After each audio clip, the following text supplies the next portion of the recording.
Todos, graça e paz. Vamos abrir as nossas Bíblias em Juízes, capítulo de número 18.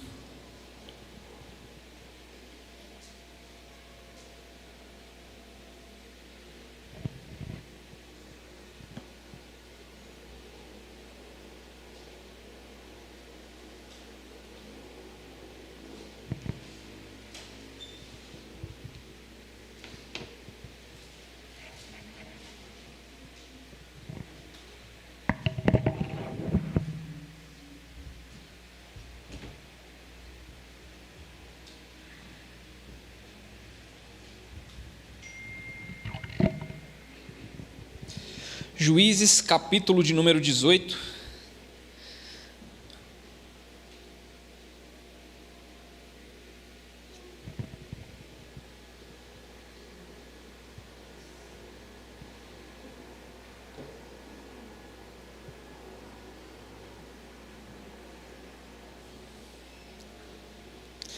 Você gosta de viver no mundo que a gente vive hoje? Eu gosto. Nós temos certas liberdades, não é? Que antigamente não tínhamos acesso a muita coisa. Que, por exemplo, 100 anos atrás, a gente não tinha, não é? Quem vive aqui em Brasília mesmo, a grande maioria da população tem acesso a saúde, assim, precária, mas está ali, né? Temos saneamento básico, temos shopping, vários shoppings. A gente tem lazer, podemos viajar. É um mundo, não é o perfeito, né? Não é o melhor, mas é melhor do que há 100 anos atrás, por exemplo, não? Quem vivia há 100 anos atrás, 200 anos atrás, eu acho que vivia num mundo pior que o nosso. Principalmente com relação a acesso às coisas e a direitos humanos também, não é? Agora, imagina viver num mundo, talvez isso tenha acontecido na maior parte da história da humanidade. Imagina viver num mundo onde cada um faz o que quer. Cada um faz o que quer, não tem lei, não tem uma autoridade policial, não tem justiça onde você possa recorrer. Cada um faz o que quer. Não há bem e mal, não tem ética, não tem moral.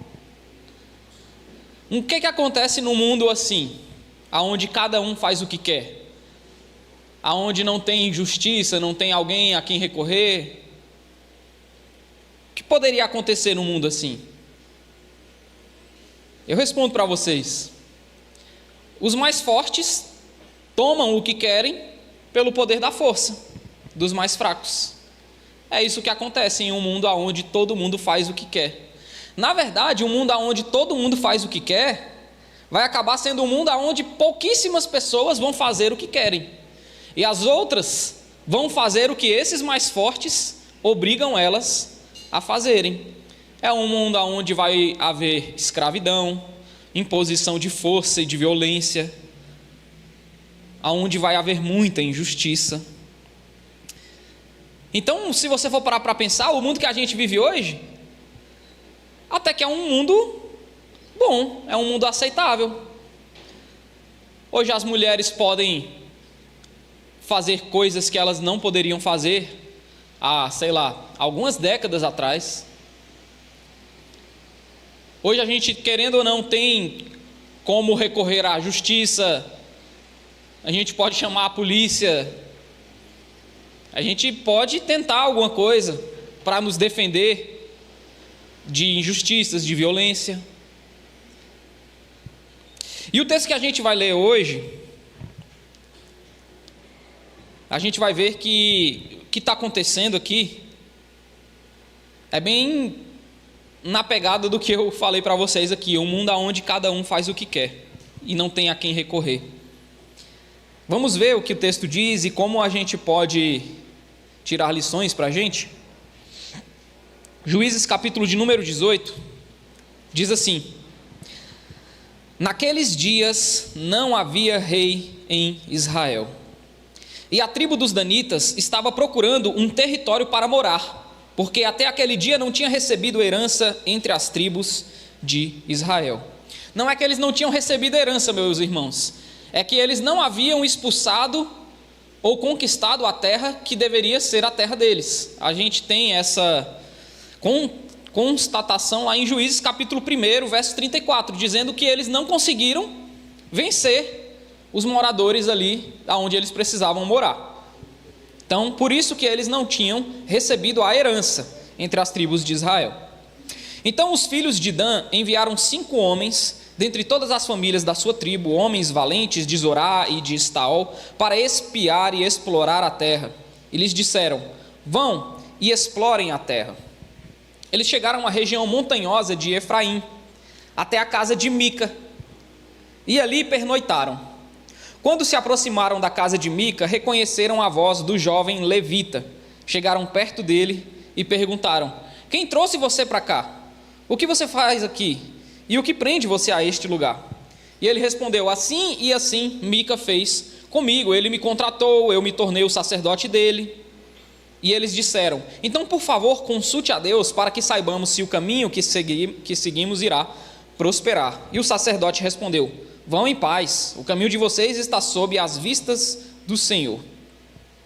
Os 5 homens partiram e chegaram a Laís. Viram que o povo daquele lugar vivia em segurança, segundo os costumes dos sidônios, em paz e sem desconfiar de nada. Nenhuma autoridade havia que, por qualquer coisa, os oprimisse. Moravam longe dos sidônios e não tinham contato com outros povos. Então os 5 homens voltaram aos seus irmãos em Zorá e Estaol, e esses irmãos lhe perguntaram: e então, o que nos dizem?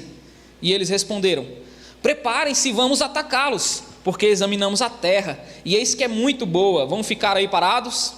Vão depressa e ocupem aquela terra. Quando chegarem lá, vão encontrar um povo que não desconfia de nada. A terra é ampla e Deus a está entregando nas mãos de vocês. É um lugar em que não falta nada do que existe na terra. Então partiram dali, do meio da tribo dos danitas, de Zorá e de Estaol, 600 homens armados com as suas armas de guerra. Subiram e acamparam em Kiriat Jearim, em Judá. Por isso aquele lugar é chamado de Maanedã até o dia de hoje. Fica a oeste de Kiriat Jearim. Dali foram para a região montanhosa de Efraim, chegaram à casa de Mica. Os 5 homens que foram espiar a terra de Laís disseram aos seus irmãos: vocês sabiam que numa daquelas casas há uma estola sacerdotal, alguns ídolos do lar, uma imagem de escultura e uma de fundição? Decidam, pois, o que vão fazer. Então foram para lá, chegaram à casa do jovem levita, que era a casa de Mica, e o saudaram. Os 600 homens da tribo de Dan, armados com as suas armas de guerra, ficaram na entrada do portão. Porém, os 5 homens que tinham ido espiar a terra entraram na casa e apanharam a imagem de escultura, a estola sacerdotal, os ídolos do lar e a imagem de fundição. Enquanto o sacerdote estava em pé à entrada do portão com os 600 homens que estavam armados com as armas de guerra. Quando eles entraram na casa de Mica e apanharam a imagem de escultura, a estola sacerdotal, os ídolos do lar e a imagem de fundição, o sacerdote perguntou: o que é que vocês estão fazendo? E eles responderam: fique calado, não diga nada a ninguém. Venha conosco e seja o nosso conselheiro e sacerdote. Ou você acha que é melhor ser sacerdote na casa de um só homem do que ser sacerdote de uma tribo e de uma família em Israel? O sacerdote ficou contente, pegou a estola sacerdotal, os ídolos do lar e a imagem de escultura e entrou no meio do povo. Eles deram meia volta e partiram, não sem antes colocar diante de si as crianças, o gado e os seus bens. Quando eles já estavam longe da casa de Mica, os vizinhos deste se reuniram e foram atrás dos filhos de Dan.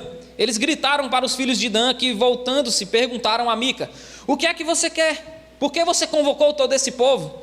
E Mica respondeu: vocês pegaram os deuses que eu fiz e também o meu sacerdote e foram embora. O que sobrou para mim?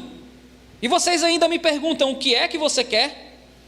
Porém, os filhos de Dan lhe disseram: seria melhor você ficar calado, porque senão alguns dos nossos homens poderiam ficar irritados e acabariam atacando você.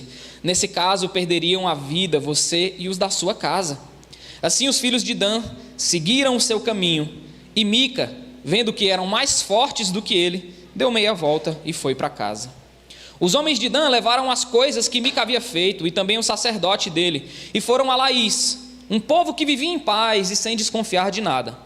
Mataram os moradores a fio de espada e queimaram a cidade.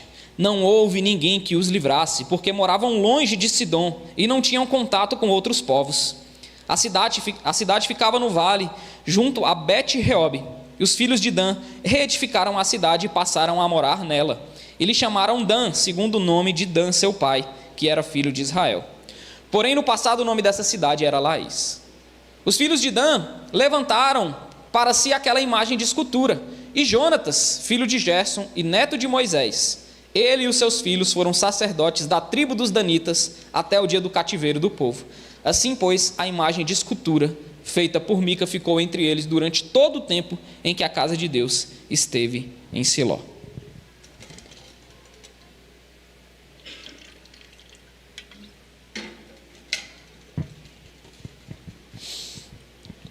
Pai, obrigado pela tua palavra, obrigado até mesmo por esses relatos de injustiça, violência e ganância que nos ensinam, Pai, e tratam o nosso coração, tratam as nossas motivações, tratam também o pecado no meio do teu povo. Muito obrigado, porque nós podemos aprender contigo, Deus, e refletirmos nas nossas falhas e nas falhas que acontecem no nosso meio. Que o Senhor possa nos aperfeiçoar por meio disso e continuar nos moldando segundo a tua vontade. No nome de Jesus. Amém. Então, meus irmãos, é um texto longo, eu sei que talvez você não tenha prestado muita atenção na maior parte dele, mas o que está acontecendo aqui é exatamente esse mundo onde cada um faz o que quer, que eu falei para vocês no início. Não há quem recorrer, não há justiça, não há bem e mal. Os mais fortes tomam o que querem pelo poder da força. O texto já começa com uma frase que nós vimos também no capítulo 17. Não havia rei em Israel. Naqueles dias não havia rei em Israel. Mas essa frase aqui, eu já falei para vocês que ela representa essa falta de autoridade, essa falta de tudo ali em Israel. Falta alguém que os lidere, tanto no sentido da vontade de Deus, quanto moralmente, de forma ética, como alguém que pudesse praticar a justiça, que pudesse dizer para o povo o que eles estavam fazendo de errado e consertar as suas veredas. Mas não tinha ninguém que fizesse isso. Essa frase aqui, não havia rei em Israel, poderia ser substituída por não havia Deus em Israel. O fato de não haver um rei significa que não havia ninguém que trouxesse a vontade de Deus, de ninguém que ensinasse a vontade de Deus ali para aquele povo. Então cada um faz o que quer, não há quem recorrer, não há justiça, não há bem e mal. Os fortes tomam o que querem dos mais fracos pelo poder da força. Então, com essa frase, não havia Deus em Israel, eu trouxe o tema de hoje, um povo sem Deus. E nós vamos ver isso em 3 partes. Um povo sem Deus age pela ganância, um povo sem Deus pratica a injustiça e um povo sem Deus pratica a violência e a impiedade. O primeiro ponto, um povo sem Deus age pela ganância, está aqui dos versos 1 até o verso 10, onde a gente vê a tribo de Dan procurando um lugar para morar. O texto diz que eles não haviam recebido ainda a sua herança, ou seja, a sua terra. Só que isso, como eu expliquei para vocês, é uma mentira. Na verdade, eles haviam recebido, a terra já estava designada. Lá em Josué, a terra já tinha sido dividida.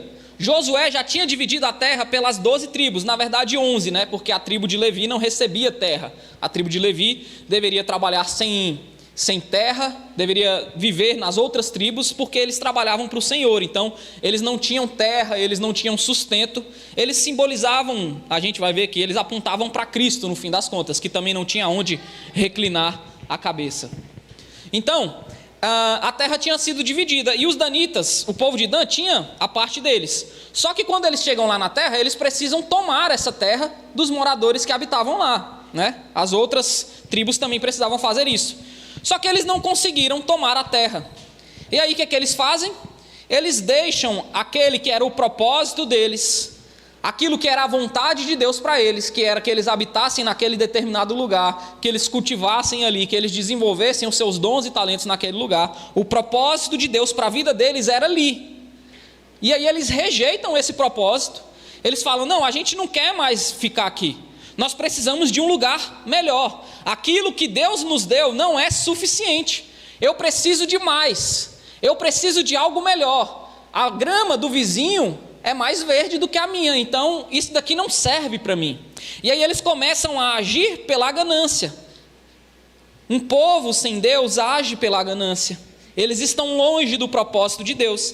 E aí eles começam a procurar o lugar. Eles levantam 5 homens da sua tribo e mandam eles espiar a terra.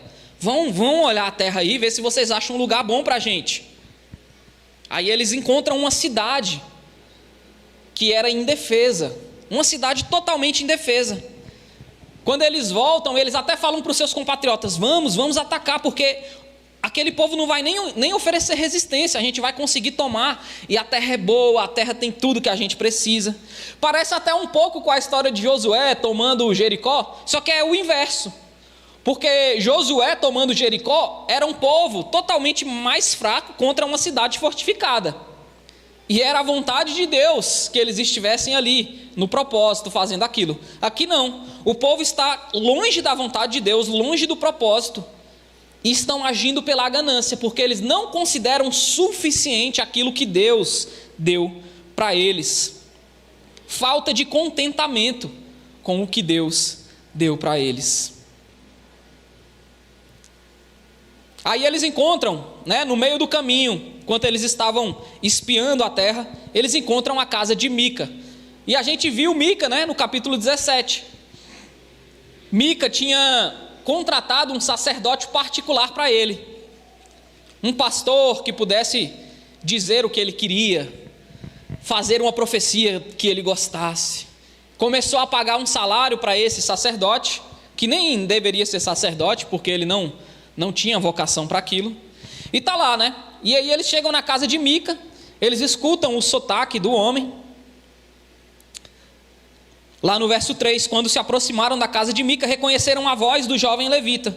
E aí perguntam para ele: provavelmente por causa do sotaque, É como se eles estivessem andando lá no sul e ouvissem um sotaque nordestino. Eles reconhecem que aquele cara não é dali. Perguntam: o que você está fazendo aqui, rapaz? Veio morar aqui, largou aquela terra lá boa e veio para o sul. O que está acontecendo?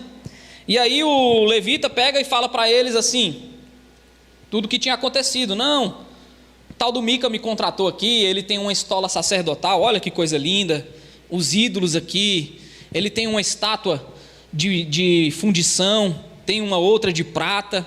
Tudo isso a gente viu lá no capítulo 17, não é? E aí aqueles homens, uau, que interessante. O cara tem uma igreja na casa dele, um próprio sacerdote, que pode fazer e falar as palavras que ele quer ouvir. Nossa, isso é muito bom.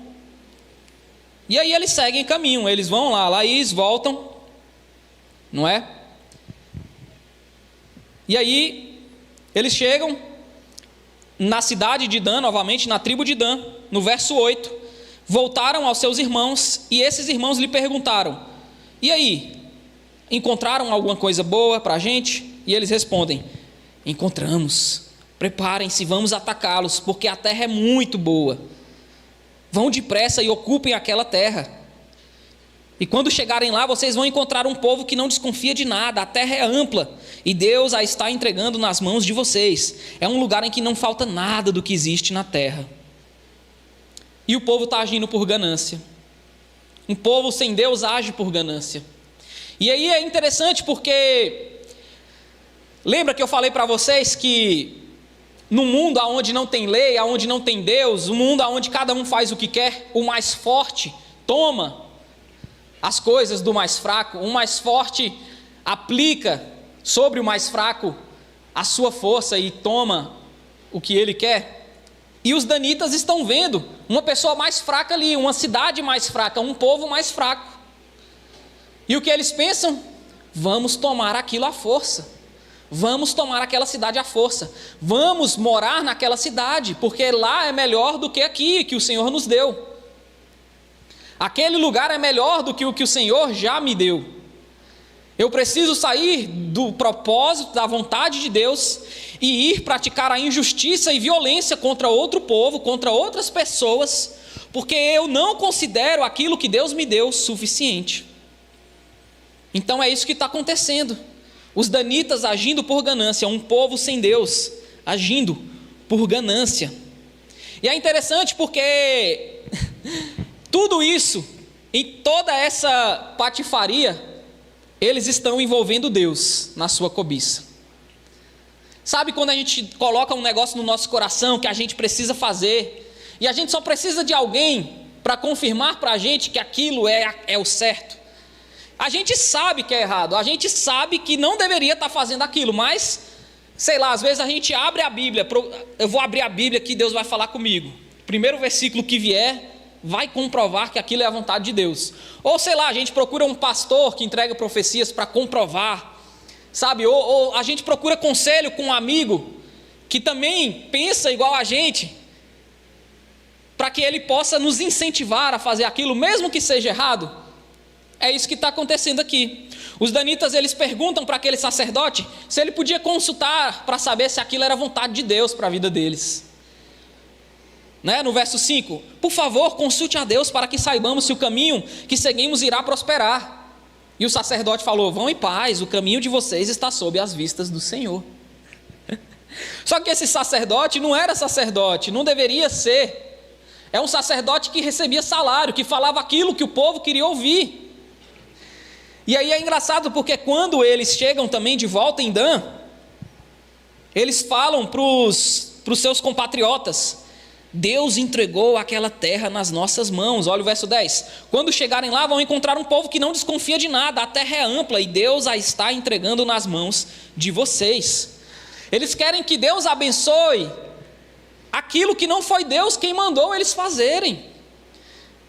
Eles querem que Deus abençoe algo que é pecado, algo que é errado. Eles querem que Deus abençoe a conquista de uma terra que não deveria existir. Eles não deveriam sair de onde eles estavam, eles não deveriam buscar a terra do vizinho. Deus não havia mandado eles fazerem isso. Mas eles estão colocando Deus no meio do seu pecado. Eles estão colocando Deus no meio das coisas erradas que eles estão fazendo. É Deus quem vai abençoar. Deus vai prosperar a nossa vida. É interessante porque a gente faz isso também. A igreja de Deus faz isso muitas vezes.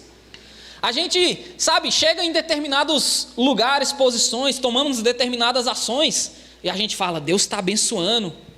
É Deus quem está abençoando. Que nada, meus irmãos. Deus nem queria que você estivesse fazendo isso. A gente está fazendo as coisas erradas e está pensando que é Deus que está abençoando. E não é.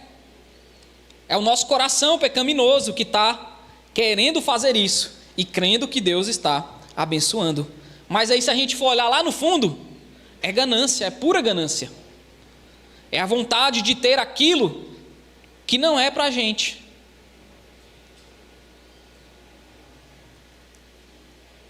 É desejar aquilo que nós não deveríamos desejar, que Deus não separou para a gente, que é do outro. Mas o nosso coração se envolve com essas coisas e a gente acha que Deus está abençoando. Eles são um povo que está sem Deus. E aí eu vou para o meu segundo ponto. Um povo sem Deus pratica a injustiça. Porque não basta a ganância. Para chegar naquilo que o coração ganancioso quer, você tem que praticar a injustiça também. Que está do verso 11 até o verso 25. Então os 5 espias voltam para a terra e falam, vamos lá, vamos conquistar a terra. E aí eles reúnem 600 homens, é o que o verso 11 vai dizer, armados com as suas armas de guerra para lutar contra um povo indefeso. E aí eles vão pelo mesmo caminho. E no caminho eles passam de novo na casa de Mica. E aí o que acontece quando eles chegam na casa de Mica? Aqueles 5 homens dentre os 600 falam assim: vocês sabiam, no verso 14, vocês sabiam que numa daquelas casas há uma estola sacerdotal, alguns ídolos do lar, e uma imagem de escultura e uma de fundição. Decidam, pois, o que vocês vão fazer.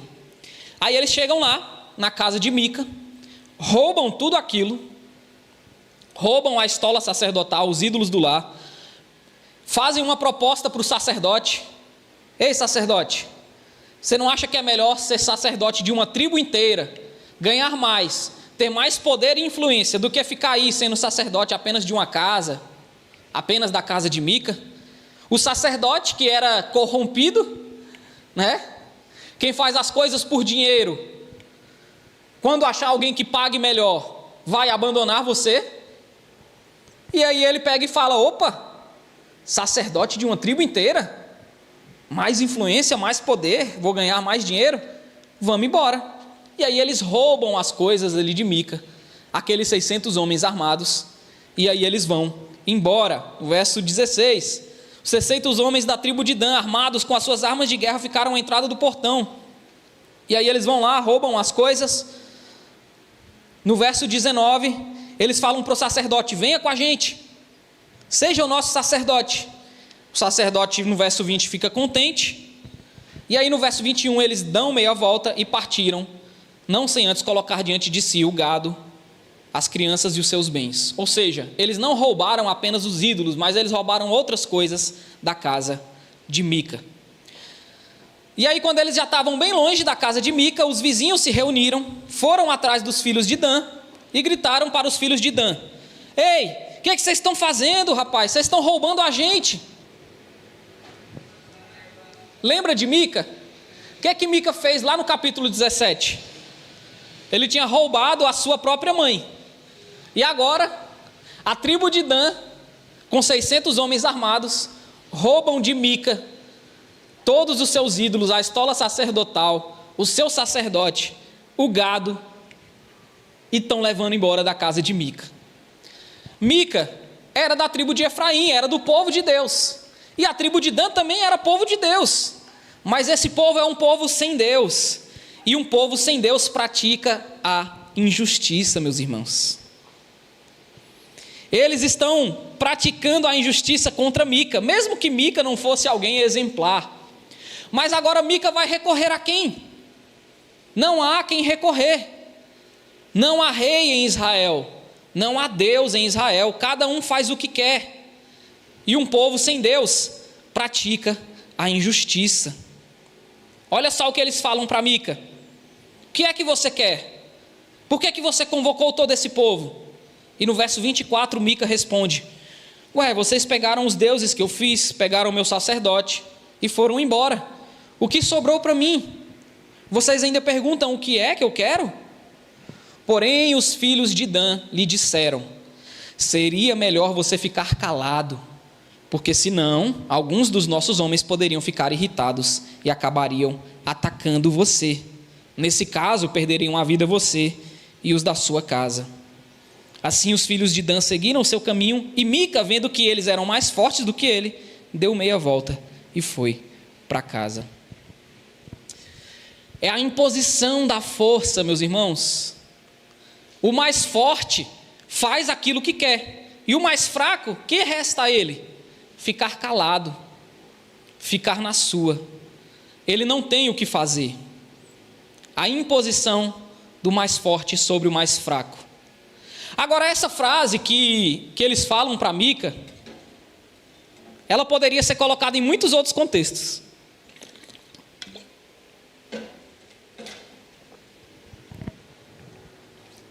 Mica tenta protestar: ei, vocês estão fazendo o errado, vocês estão me roubando.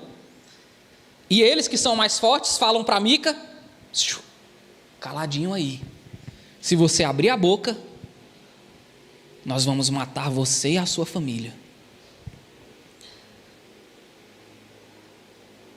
Um povo sem Deus pratica a injustiça e impõe a sua força.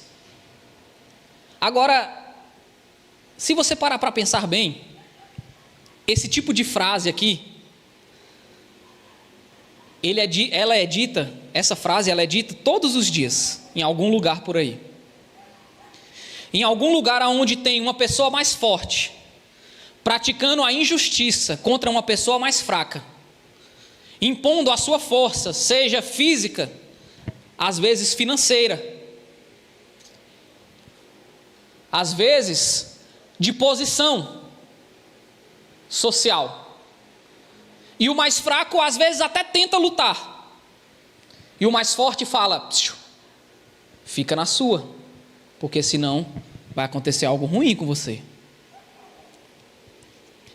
É isso que acontece num mundo sem Deus.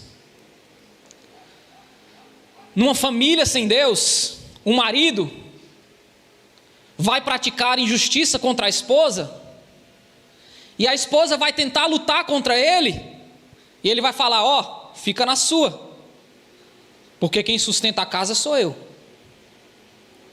Ó, fica na sua, porque senão eu posso fazer com você coisa pior. Em um povo sem Deus, em uma igreja sem Deus, os pastores praticam injustiça contra as pessoas, e quando alguém tenta protestar, ó, fica na sua, hein? Porque Deus pode pesar a mão nisso que você está fazendo. Você está tocando no ungido de Deus. Cuidado. Cuidado com o que você fala. Cuidado com o que você anda dizendo por aí, porque pode acontecer coisa pior com você. Em uma empresa sem Deus, quando acontece alguma injustiça e o funcionário tenta se levantar para lutar contra aquela injustiça, o patrão ou o chefe que exerce a autoridade: ei, fica na sua, hein? Porque se você continuar arrumando esse problema aí, você vai ser demitido. O sustento da sua família vai acabar. Fica na sua, porque é melhor você se submeter a isso do que voltar para a sua casa e não ter o leite, o pão para comprar para o seu filho. Tudo isso, meus irmãos, acontece em contextos aonde não há Deus. O mais forte impõe sobre o mais fraco a sua opressão, a sua injustiça, a sua violência. E é isso que está acontecendo aqui. E eles estão achando que estão bem na fita. Nós estamos fazendo a vontade de Deus. Mica, de ladrão, passa agora a ser a vítima do roubo. E ele tem que aguentar calado. Quantas mulheres têm que aguentar calada, meus irmãos? Porque são dependentes financeiramente.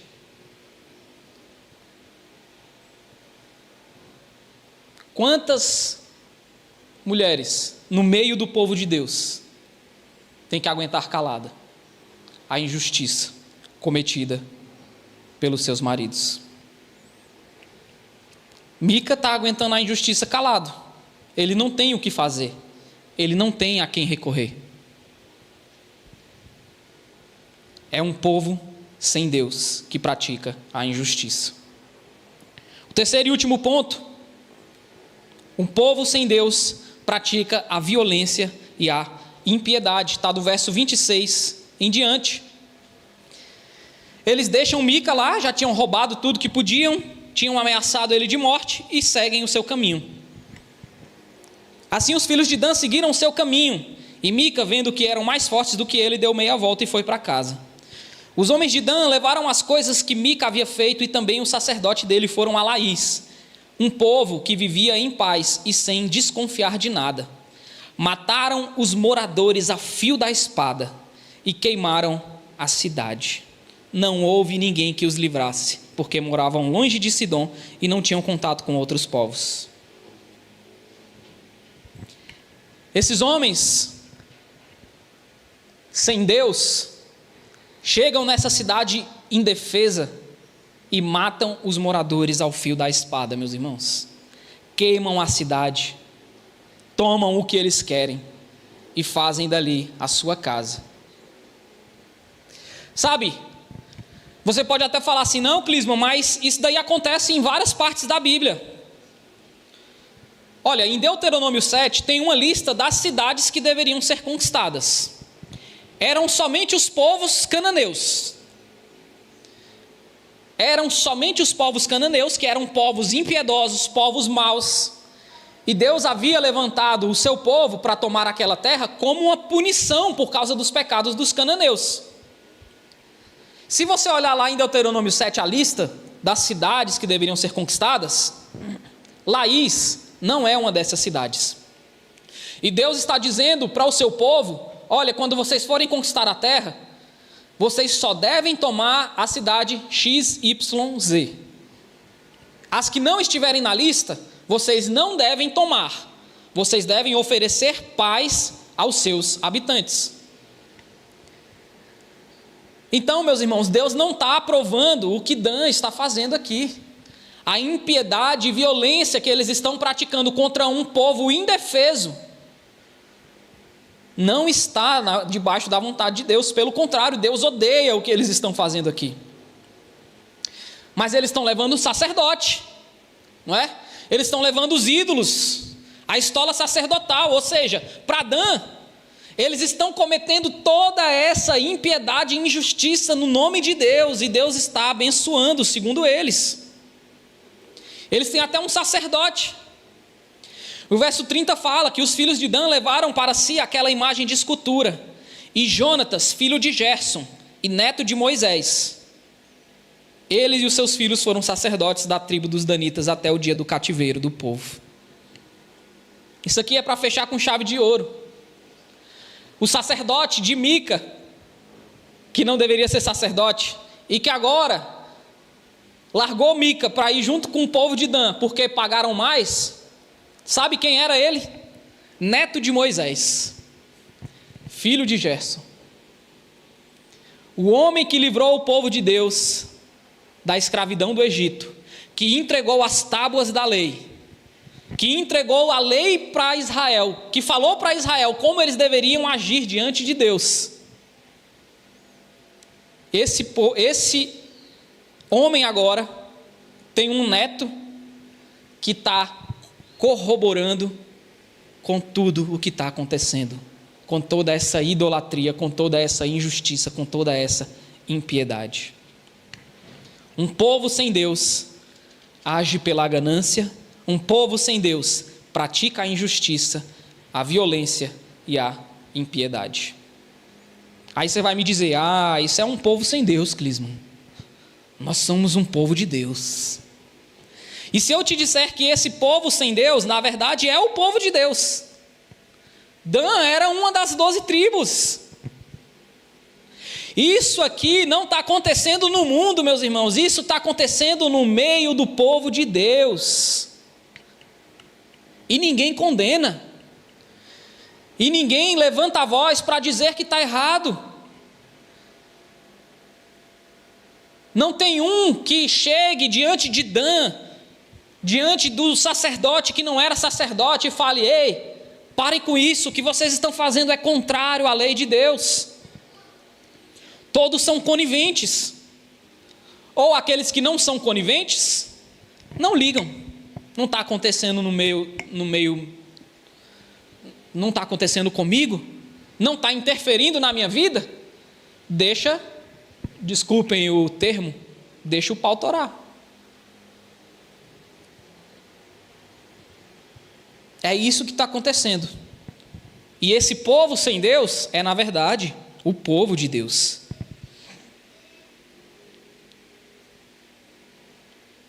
Essa lógica se aplica em muitos lugares que levam o nome de Deus. Em igrejas, em famílias cristãs, entre aspas, porque só é cristã no nome, né? Nos últimos anos aí, ficou famosa a nomenclatura da tal família tradicional brasileira.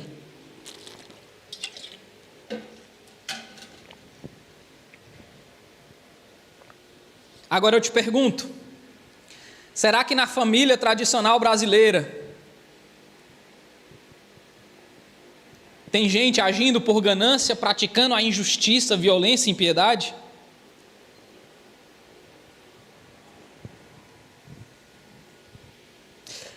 E cadê Deus em tudo isso?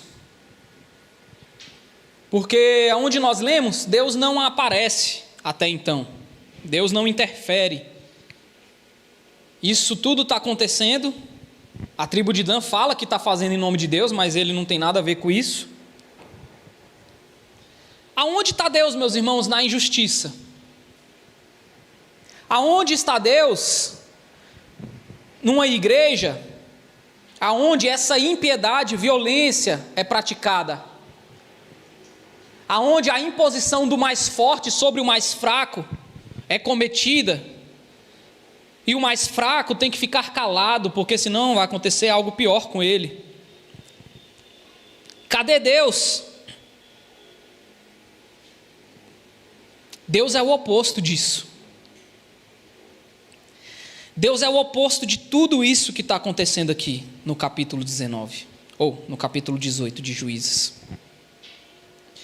Primeiramente, Deus já havia entregue diversas leis para Moisés, o avô aqui do sacerdote corrupto. Algumas das leis: não façam imagem daquilo que está acima do céu ou embaixo da terra, porque eu sou o Deus de vocês. Eles já estão desobedecendo. Não cobicem. Não cobicem. Não hajam pela ganância. Não era uma lei? Eles estão desobedecendo. Não matarás. Quando eu preguei sobre isso aqui, eu falei para vocês que era o assassinato de pessoas indefesas, sem propósito. O que eles estão fazendo? Estão matando uma cidade inteira.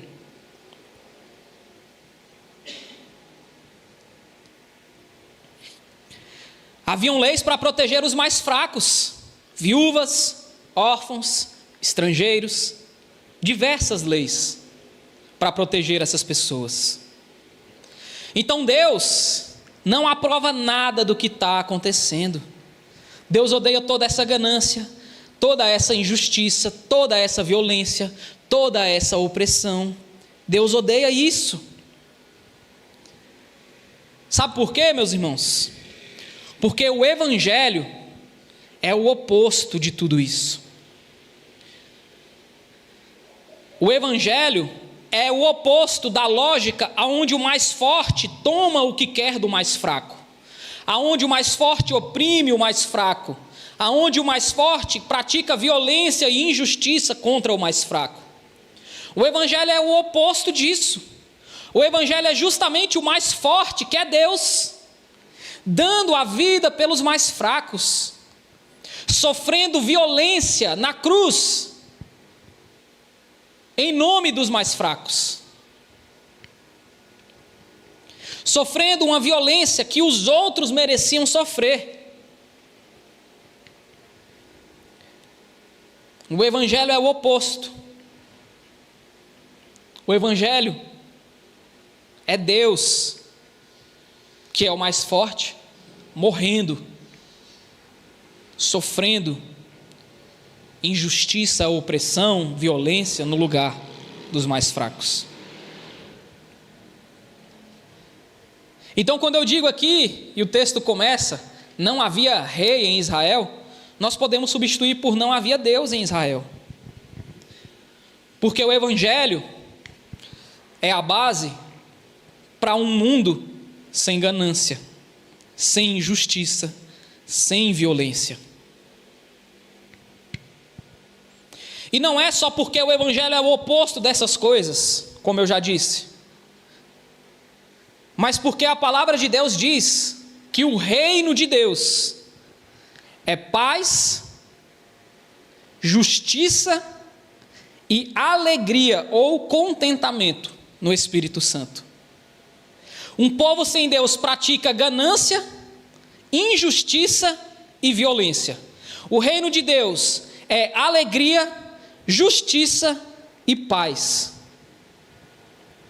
É por isso que na igreja de Deus Não pode haver esse tipo de coisa que está acontecendo aqui no meio do povo de Deus. E que nós temos que nos levantar como uma voz e dizer que está errado. E que não pode ser assim no nosso meio. No mundo pode até ser assim. A gente não vai conseguir mudar o mundo inteiro. Mas a gente consegue mudar a nossa família. A gente consegue mudar a nossa igreja. A gente consegue mudar, ou pelo menos não controlar, mas ensinar, influenciar os nossos filhos. A gente consegue fazer um pouquinho de diferença quando a gente entende que isso é inaceitável. Porque o reino de Deus é paz, justiça e contentamento, alegria no Espírito Santo. Por isso, qual que é a aplicação para a gente aqui hoje? Sejamos contentes com aquilo que o Senhor nos deu.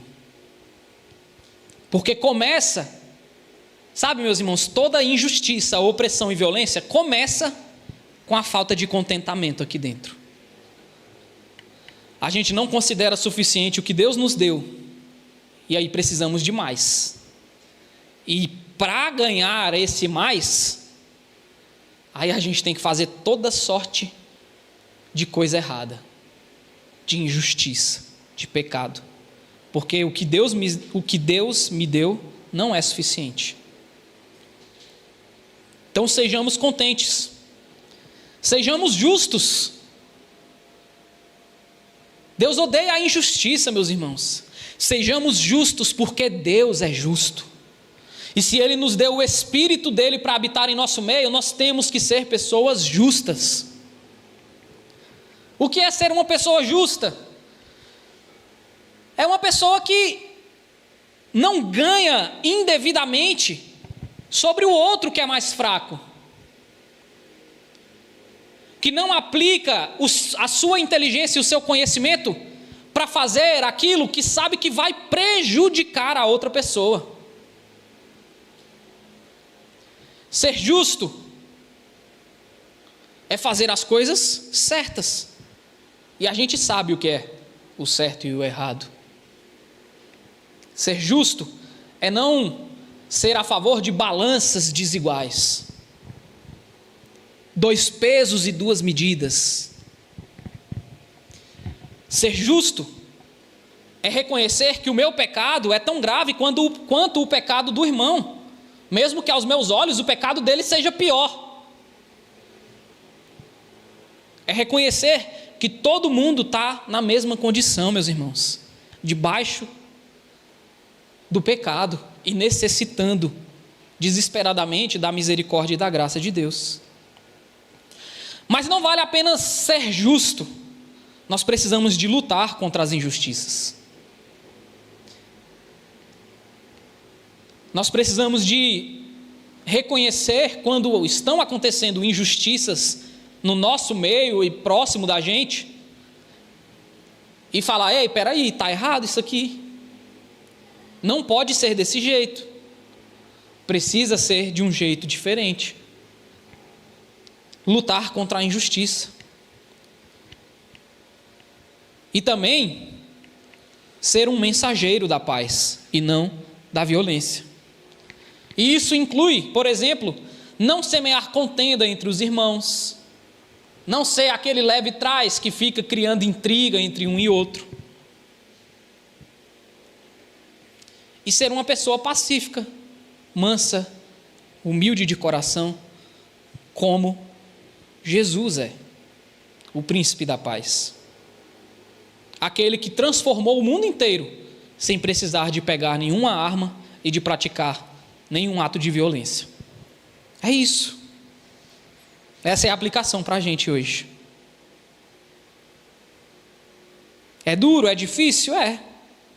Mas nós temos o Espírito de Deus que habita dentro da gente para nos ajudar a sermos contentes com o que temos, pessoas justas e que lutam contra a injustiça e mensageiros da paz. O Espírito que habita aqui dentro pode fazer isso por meio da gente, se a gente continuar pedindo buscando, clamando e dispostos a nos tornarmos pessoas melhores.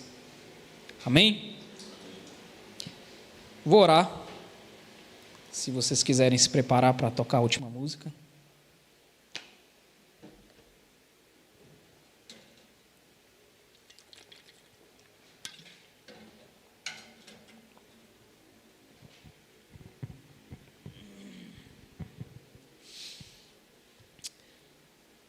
Pai, Senhor, eu quero reconhecer, Deus, que assim como o povo de Dan, aqui no texto, é possível sermos pessoas que levam o nome de Deus, mas que na verdade somos pessoas que não têm nada de Deus, que não têm nada de Ti, que o nome está só na fachada, Deus. Tende misericórdia de nós, Pai. Tende misericórdia de nós, do Teu povo, das igrejas, das famílias que levam o Teu nome, Pai, mas que praticam toda sorte de impiedade e injustiça no seu meio.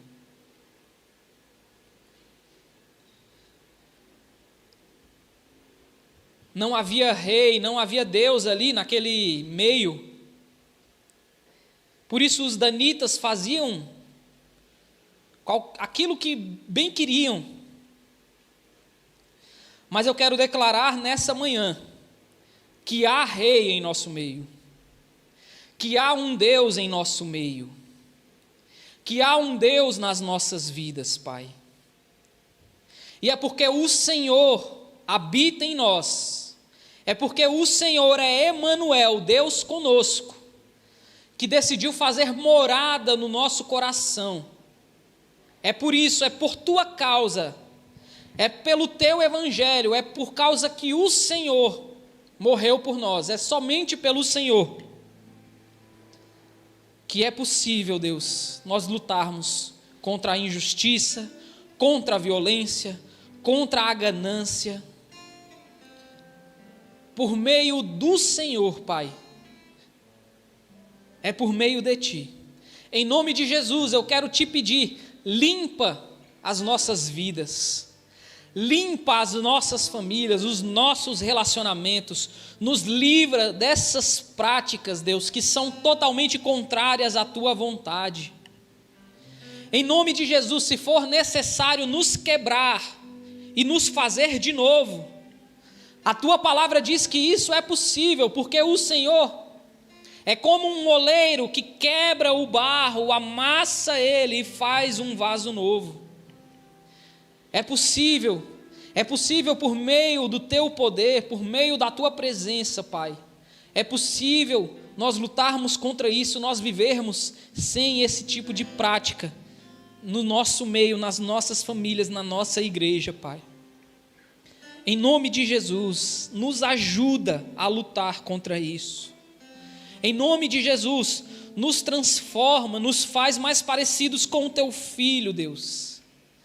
Em nome de Jesus, que sejamos, por meio do Teu Espírito, pessoas que são contentes com aquilo que o Senhor nos deu, pessoas que lutam contra a injustiça e pessoas que lutam contra a violência também, e que são mensageiros da paz.